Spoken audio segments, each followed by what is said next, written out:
I want to switch gears before the end of the show and go back to Cuba. Massive news this week about the beginning of normalization of relations. And I wanted to ask you about the issue of Assata Shakur. Authorities in New Jersey have said they hope a historic warming of ties between the U.S. and Cuba will help them capture and imprison Black Panther Assata Shakur. In a statement, State Police Superintendent Colonel Rick Fuentes said, "We view any changes in relations with Cuba as an opportunity to bring her back to the United States to finish her sentence for the murder of a New Jersey state trooper in 1973. The encounter left both the officer and a fellow Black Panther, Zaid Malik Shakur, dead. Assata Shakur has said she was shot by police with both arms in the air and then again from the back. She was sentenced to life in prison, managed to escape, fled to Cuba, where she's lived since 1984. I got to see her there a few years later. In 1998, Democracy Now! Aired Assata Shakur reading an open letter to Pope John Paul II during his trip to Cuba. She wrote the message after New Jersey state troopers sent the Pope a letter asking him to call for her extradition. I later joined the Black Panther Party, an organization that was targeted by the COINTELPRO program, a program that was set up by the Federal Bureau of Investigation to eliminate all political opposition to the U.S. government's policies, to destroy the Black liberation movement in the United States, to discredit activists, and to eliminate potential leaders.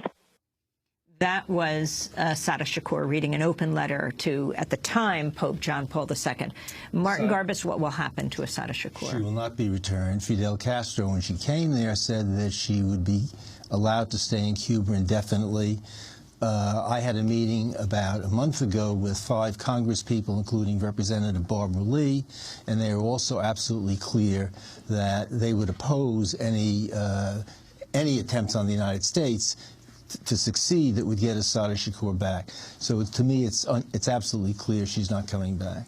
Black Panther Sundiata Acoli has been ordered released on parole, state New Jersey appeals court in New Jersey after more than 4 decades in prison, but New Jersey has appealed, so he's remaining in prison. The significance of this, Michael Ratner. New Jersey has been outrageous about these cases. I mean, think about Assata's case, and think about driving while black in New Jersey. Think about what's happened from Ferguson to Garner in New York. And I ask you, what do we think about what happened to Assata? And I agree with Marty, there is a 100% chance that she will not be forced out of Cuba, 100%. I don't even question it.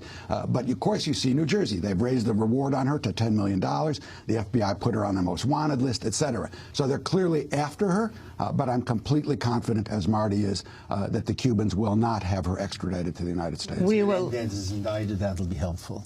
What? And I'm sorry. We'll link to our pieces. What did you say? If Menendez is indicted, that will be helpful. We'll link to our pieces on Assata Shakur at democracynow.org. That does it for our show. Michael Ratner, thanks so much for joining us. President Emeritus of the Center for Constitutional Rights and Chair of the European Center for Constitutional and Human Rights. As well, Martin Garbus, thanks so much for being with us, leading attorney in this country. That does it for the broadcast. Democracy Now! Is produced by Mike Burke, Renee Feltz, Armate, Nermin Sheikh, Steve Martinez, Sam Alcoff, Hani Masood, Robbie Karen, Dina Guzder, Amy Littlefield, I'm Amy Goodman with Juan Gonzalez. Our website's Democracy